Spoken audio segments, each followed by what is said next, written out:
Put your hands together for one, the only Terry Kenny, everybody! Keep it going until he gets here. Thank you, Rick. I just found out I was next too, so that's good.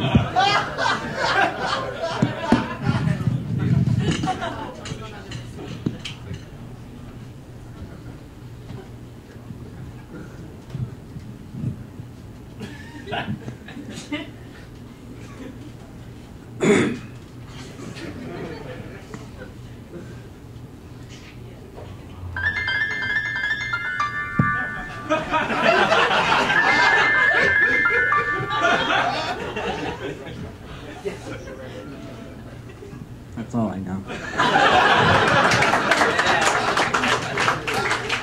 Thank you guys for coming out. And thank you, Rick, for putting this together. Some of you were here a couple of weeks ago. If you've heard this before, don't stop me. And if the show sucks tonight,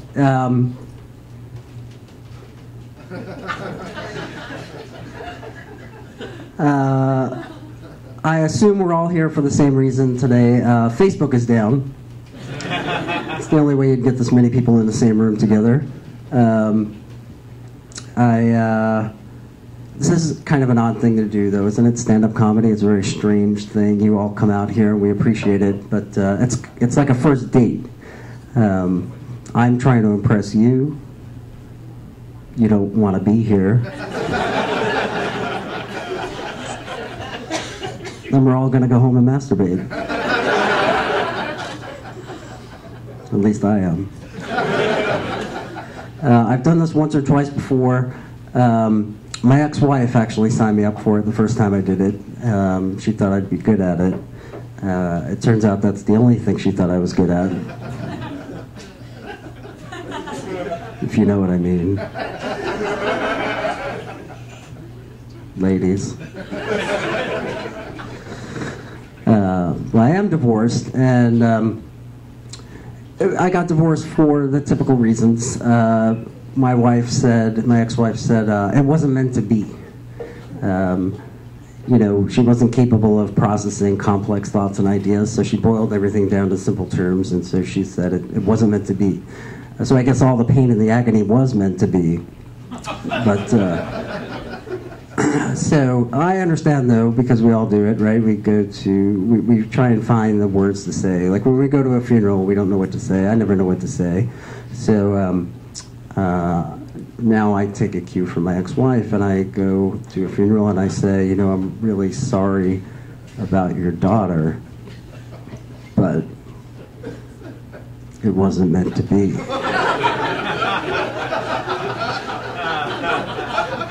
The point is, you want to keep it simple.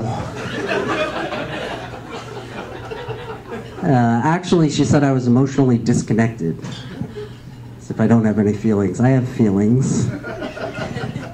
I just choose not to talk about them 3 times a day. It's not sustenance. Food is sustenance. Talking about why I feel I need to have food is not sustenance. That's like when I go to the ATM, right? I don't get a receipt. I have a pretty good idea what's going on in there. I don't need to know everything right now. There are surpluses and deficits. Like I have a surplus of love for my mother. I have a deficit of self-confidence. That much I know, but I don't need to know about it right now. I know when I go to the ATM that I have enough in there for this transaction. I have just enough in me emotionally and financially to get through lunch. I didn't realize we were balancing the whole checkbook here. It was difficult, though, because it was a mixed marriage. We had a lot of different customs and traditions. I'm Irish, and she's female. I didn't realize how difficult that was going to be. It's very, very challenging. What do you mean you don't want to sit around in our boxers on Sunday and watch the game? What do you mean you don't wear boxers? I was pretty naive going into that. So now I do a lot of online dating, which I really like a lot. It's a lot cheaper than actually dating. And I don't have to wait to get home to masturbate. So it's a bonus. But I got a dog after I got divorced, which is great because he's always happy to see me and the sex is better. I don't have sex with my dog.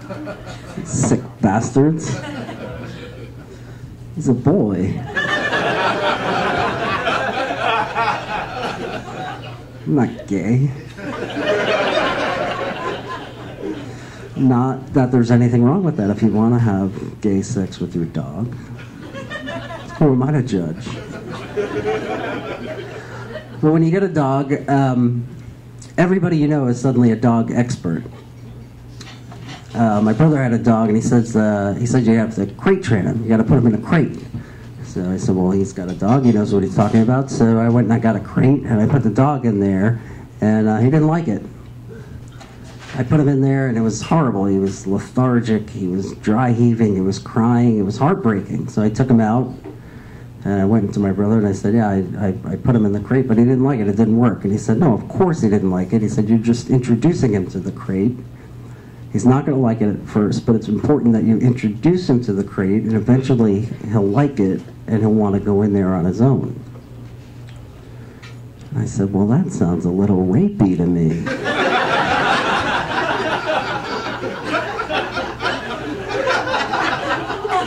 Listen, honey, of course you're not going to like it at first.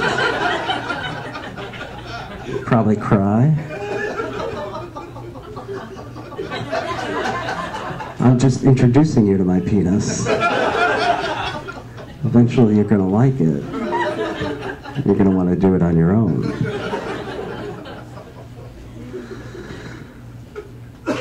So now I put my dog in a crate and he likes it. I stopped drinking about 9 months ago. I quit drinking. Are there any drinkers here?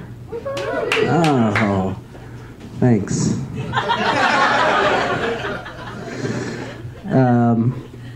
I needed a little help to do it, though. I don't know if anybody here has ever been to rehab, but it's a pretty wild experience. When you go there, they give you every drug you could possibly want, except the one that you do want. You go there, and it was beautiful. The place I went to was in Florida.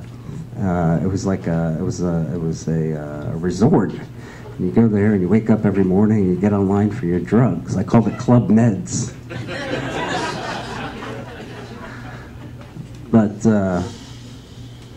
I started drinking when I was 15, and my friend gave me a Long Island iced tea, and it was great. I loved it. And we were drinking, and we drank all night, and but I woke up the next day, and it was the worst feeling I ever had in my life. I'm sure you're familiar with it. It was horrible. I was dry heaving, I was lethargic, I was crying. And I called my friend, I said, what the hell did you do to me? I am never drinking again. And he said, no, you don't understand. I was just introducing you to alcohol. Eventually you're going to like it. You're going to want to do it on your own. And I did. Thank you very much.